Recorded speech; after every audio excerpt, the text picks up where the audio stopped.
Friends, মসুরের ডাল দিয়ে পটলের রেসিপি যেটা আমি আজকে বানাবো।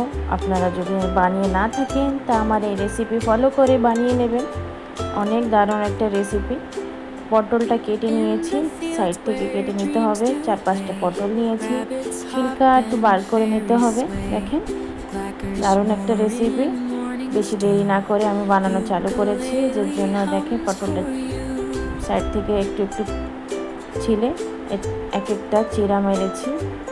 দেখেন, পুরোটা কাটা হয়ে গেছে। 3-4টা রসুন নিয়েছি, সাথে নিয়েছি কয়েকটা পেঁয়াজ। চপারের মধ্যে দিয়ে চপ করে নেব। হয়ে গেছে চপ করার। রসুন আর পেঁয়াজ, কড়াইটা গরম বসিয়ে দিয়েছি। এর মধ্যে দিয়েছি তেল, পটলটা ধুয়ে নিয়েছি। এর মধ্যে দিয়েছি একটু হলুদ আর নুন, মাখিয়ে নেবো ভালো করে।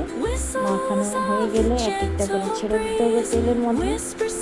দেখেন, তেলে ছেড়েছি। এবার এপাশ ওপাশ করে ভেজে নিতে হবে, একটু ভালো করে ভেজে নিতে হবে সুন্দর করে। দারুণ একটা রেসিপি, পটল দিয়ে মসুরের ডাল।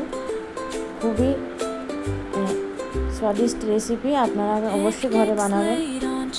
এখন তুলে নিয়েছি পটলগুলো। এবার সেই তেলের মধ্যে দিয়েছি তেজপাতা, শুকনো লঙ্কা, জিরা, সরষে আর সাথে দিয়েছি যেটা পেঁয়াজটা চপ করে রেখেছিলাম সেটা দিয়ে ভালো করে এপাশ ওপাশ করে ভেজে নিতে হবে সুন্দর করে, লাল লাল করে ভেজে নিতে হবে।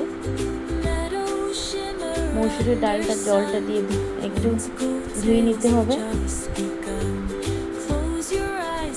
পেঁয়াজটা ভাজা হয়ে গেছে। এর মধ্যে দিয়েছি 2টো টমেটো, সাথে দিচ্ছি কাঁচা লঙ্কা, হলুদ, নুন, গুঁড়ো লঙ্কা।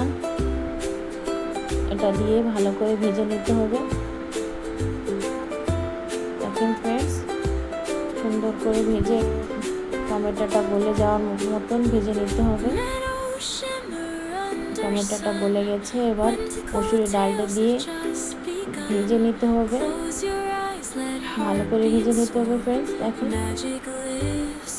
ভাজা হয়ে গেলে পটলগুলো দিয়ে দিচ্ছি এর মধ্যে। পটলটাও দিয়ে একটু ভেজে নিতে হবে। ভাজা হয়ে গেলে জল দিয়ে দিচ্ছি, একটু বেশি দিতে হবে যাতে কি এটা ডালটা সিদ্ধ হয়ে যায়। ঢাকা দিয়ে দেবো। দেখেন ফ্রেন্ডস, ঢাকাটা খুলে নিয়েছিলাম আগেই, এটা হয়ে গেছে। দেখেন, সুন্দর করে গলে গেছে। এটা অনেক দারুণ একটা রেসিপি ফ্রেন্ডস। এবার দিয়ে দিচ্ছি জিরা গুঁড়ো, ধনে গুঁড়ো দিয়েছি, সাথে দিয়েছি ধনে পাতা, নাড়িয়ে চাড়িয়ে একদম। দেখেন ফ্রেন্ডস, রেডি আছে মসুর ডালের পটলের রেসিপি। কেমন লেগেছে আমাকে জানাবেন, কমেন্টস করবেন, লাইক করবেন, সাবস্ক্রাইব করবেন।